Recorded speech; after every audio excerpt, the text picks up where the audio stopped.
ક્યારેય વિચાર્યું છે કે કેવી રીતે એક દેશનું ચલણ મતલબ કે અમેરિકન ડોલર આખી દુનિયાની આર્થિક ભાષા બની ગયું? બસ આજે આપણે એની જ સફર પર નીકળવાના છીએ. અને હા, આ કોઈ ઇતિહાસનો પાઠ નથી, આ તો એક એવી આર્થિક ક્રાંતિની કહાણી છે જે આજે પણ આપણા સૌ પર અસર કરે છે. જરા વિચારો તો, સોનાના ભાવ હોય કે પછી વિશ્વ બજારની કોઈ પણ મોટી ખબર, વાત હંમેશા ડોલરની જ કેમ થાય છે? આ જ સવાલનો જવાબ શોધવાનો છે આજે. ડોલર આપણી આર્થિક દુનિયાના કેન્દ્રમાં બરાબર કેમ બેઠો છે? ચાલો એને સમજીએ. સારું, તો ડોલરની કહાણી શરૂ કરીએ એ પહેલાં આપણે થોડુંક સમયમાં પાછળ જવું પડશે. એક એવા સમયમાં જ્યારે દુનિયા પર ડોલરનું નહીં પણ બ્રિટિશ પાઉન્ડનું રાજ ચાલતું હતું. 19મી સદીમાં બ્રિટિશ સામ્રાજ્ય એટલું વિશાળ હતું, એટલું બધું કે એવું કહેવાતું કે એમના રાજમાં સૂરજ ક્યારે આથમતો જ નથી. વિચારો, 60થી પણ વધુ દેશો પર એમનું શાસન. તો સ્વાભાવિક છે કે એમનું ચલણ એટલે કે બ્રિટિશ પાઉન્ડ એ જ દુનિયાનું ગ્લોબલ ચલણ હતું. દરેક મોટો વેપાર, દરેક મોટી ડીલ બધું પાઉન્ડમાં જ થતું. પણ પછી આવ્યું બીજું વિશ્વયુદ્ધ અને બસ એણે બધું જ બદલી નાખ્યું. યુદ્ધ પછીની હાલત એવી હતી કે બ્રિટન દેવામાં ડૂબી ગયું હતું. એમના સોનાના ભંડાર લગભગ ખાલીખમ. અને બીજી બાજુ અમેરિકા, જેણે યુદ્ધમાં શસ્ત્રો અને બીજો સામાન પૂરો પાડ્યો હતો, તે એકદમ ધનવાન બનીને ઉભર્યું. આખી દુનિયાની આર્થિક શક્તિનું કેન્દ્ર હવે બદલાઈ રહ્યું હતું. અને બસ અહીંથી જ ડોલરના શાસનનો પાયો નંખાયો. વર્ષ હતું 1944 અને એક એવી ઐતિહાસિક બેઠક થઈ જેણે દુનિયાની આખી નાણાકીય વ્યવસ્થાને હંમેશ માટે બદલી નાખી. આ બેઠક થઈ હતી અમેરિકાના બ્રેટન વુડ્સમાં. અહીં 44 દેશો ભેગા થયા. એમનો હેતુ એક જ હતો, યુદ્ધ પછીની અસ્થિર દુનિયામાં કોઈક રીતે સ્થિરતા લાવી. અને એમણે શું નિર્ણય કર્યો? એમણે નક્કી કર્યું કે બધા પોતાના ચલણને યુએસ ડોલર સાથે જોડી દેશે.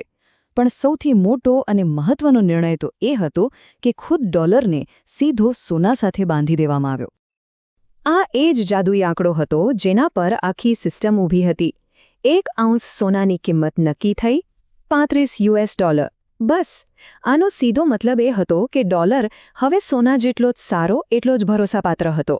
હવે દુનિયાને ડોલર પર વિશ્વાસ કરવાનું એક નક્કર કારણ મળી ગયું હતું. પણ આ સોના સાથેનો સંબંધ કાયમ માટે ન ટક્યો.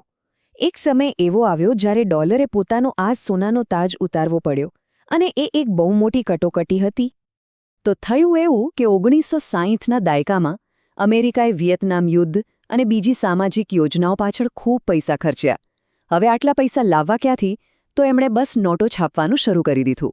પરિણામે બજારમાં ડોલરનો ભરાવો થઈ ગયો. આ જોઈને બીજા દેશોને ડર લાગ્યો. એમણે પોતાના ડોલર આપીને અમેરિકા પાસેથી સોનું પાછું લેવાનું શરૂ કરી દીધું. અને આના લીધે અમેરિકાનો સોનાનો ભંડાર એકદમ ઝડપથી ખાલી થવા લાગ્યો. અને પછી 1971માં અમેરિકી રાષ્ટ્રપતિ રિચાર્ડ નિક્સને એક એવી જાહેરાત કરી જેણે ખરેખર આખી દુનિયાને હચમચાવી દીધી. એમણે ડોલર અને સોના વચ્ચેનો જે સીધો સંબંધ હતો એને તોડી નાખ્યો. બસ એક જ ઝાટકે. આ ઘટનાને નિક્સન શોક તરીકે ઓળખવામાં આવે છે. અને આ જ હતો બ્રેટન વુડ્સ સિસ્ટમનો અંત. હવે આ એક મોટો સવાલ હતો. વિચારો, જે ચલણનો પાયો જ સોનું હતું એ પાયો જ ખસેડી લેવાયો. તો શું હવે ડોલરનું શાસન ખતમ થઈ જશે? લોજિક તો એવું જ કહેતું હતું. પણ નવાઈની વાત એ છે કે એવું બિલકુલ ન થયું. તો સવાલ એ છે કે સોનાનો ટેકો ગુમાવ્યા પછી પણ ડોલર ખાલી ટકી જ નહીં રહ્યો, પણ ઉલટાનો વધુ મજબૂત કેવી રીતે બન્યો? આની પાછળના કારણો ખરેખર બહુ રસપ્રદ છે. આ એ કારણો છે જે ડોલરને આજે પણ રાજા બનાવીને રાખે છે. એક તો છે અમેરિકાની પોતાની જબરદસ્ત આર્થિક તાકાત, બીજું પેટ્રોડોલર સિસ્ટમ, ત્રીજું એનો ઊંડો નાણાકીય પ્રભાવ અને સૌથી મહત્વનું એના પરનો વૈશ્વિક વિશ્વાસ. ચાલો આમાંથી એક ખૂબ જ અગત્યની સિસ્ટમ એને જરા સમજીએ. આ સમજવા માટે પેટ્રોડોલર સિસ્ટમ બેસ્ટ ઉદાહરણ છે. જુઓ, 1974માં અમેરિકાએ સાઉદી અરેબિયા સાથે એક ડીલ કરી. નિયમ એકદમ સિમ્પલ હતો. આખી દુનિયામાં તેલનો વેપાર ફક્ત અને ફક્ત યુએસ ડોલરમાં જ થશે. આનો મતલબ શું થયો? સીધો સાદો. દુનિયાના દરેક દેશને જો તેલ ખરીદવું હોય તો પહેલાં ડોલર તો ખરીદવા જ પડે.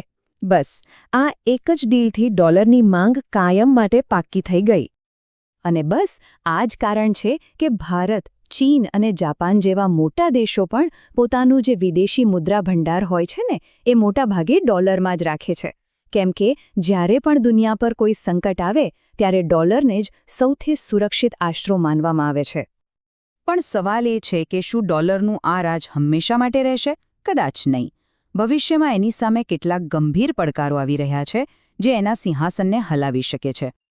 આજે જુઓ, બ્રિક્સ જેવા દેશોનું ગ્રુપ ડોલર પરની નિર્ભરતા ઓછી કરવા માટે બીજા વિકલ્પો શોધી રહ્યું છે. કેટલાક એક્સપર્ટ્સ તો સોનાને ફરીથી કેન્દ્રમાં લાવવાની વાત કરી રહ્યા છે, તો બીજી બાજુ ક્રિપ્ટોકરન્સી અને દેશોની પોતાની ડિજિટલ કરન્સી જેવી નવી ટેકનોલોજી પણ એક મોટો પડકાર છે. ટૂંકમાં, ડોલરનું ભવિષ્ય હવે પહેલાં જેટલું નિશ્ચિત નથી. તો અંતે આખી વાતનો સાર શું છે? ડોલરની સફર ભલે સોનાના ટેકાથી શરૂ થઈ, પણ આજે એની અસલી તાકાત સોનું નથી. એની અસલી તાકાત છે દુનિયાનો એના પરનો અતૂટ વિશ્વાસ. અને સાચું કહું ને તો આપણા બધાની આદત પણ. હવે ભવિષ્ય માટે મોટો સવાલ એ છે કે શું કોઈ બીજું ચલણ આ વિશ્વાસ જીતી શકશે? આ એક એવો સવાલ છે જેનો જવાબ તો આવનારો સમય જ આપશે.